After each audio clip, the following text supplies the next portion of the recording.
వచ్చింది వేతనం?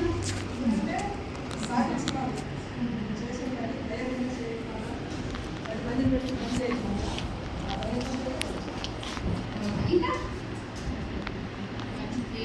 కొంచెం పని ఇంకొంచెం ఎక్కువగా చేసి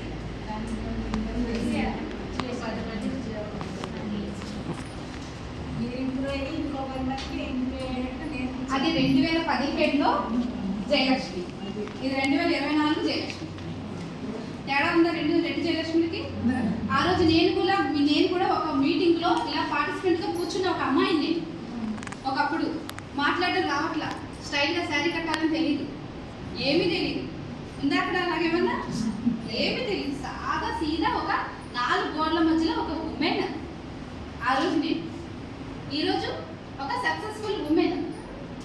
నేను లాస్ట్లో ఒక క్యాప్షన్ చెప్పాను, తపన తాపత్రయము పట్టుదల ఉంటే ఏదైనా సాధించగలము అని. ఆ తపన తాపత్రయము పట్టుదలే ఇంత దూరం నన్ను తీసుకొచ్చి ఇక్కడ నించోబెట్టాను. అది నేను ఫస్ట్ నా ఇంటర్వ్యూ. నేను ఎప్పుడైనా లైఫ్లో అనుకున్నానో అలా ఒక టీవీలోకి వెళ్తానో, ఒక ఈటీవీలోకి వెళ్తానో, ఒక పేరు చెప్తేనే ఆ ఊరి పేరు మేము వినలేదు, ఇదే ఫస్ట్ టైం విన్నాము అన్నారు. ఒక నులగపేటలో ఒక సాదా సీదా సింపుల్ ఆడపిల్ల ఈరోజు ఎక్కడైనా యూట్యూబ్లోకి వెళ్ళండి, నాప్కిన్ ప్రాజెక్ట్ అని కొట్టంగానే ఫస్ట్ వచ్చేది నేనే వస్తాను. మరి ఇంత స్టేజ్కి వెళ్ళాము అంటే ఎందుకని ఇంత స్టేజ్కి వెళ్ళాము?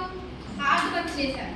అంటే మంచి వాళ్ళు గొప్ప వాళ్ళకి అంత మంచి జరుగుతుంది అని ఏమీ లేదు. మంచి వాళ్ళు గొప్ప వాళ్ళు జనరల్గా ఎవరికి నచ్చరు. విమర్శలు ఎక్కువ వస్తూ ఉంటాయి. విమర్శలు వచ్చినాయి అని ఆగిపోయామా?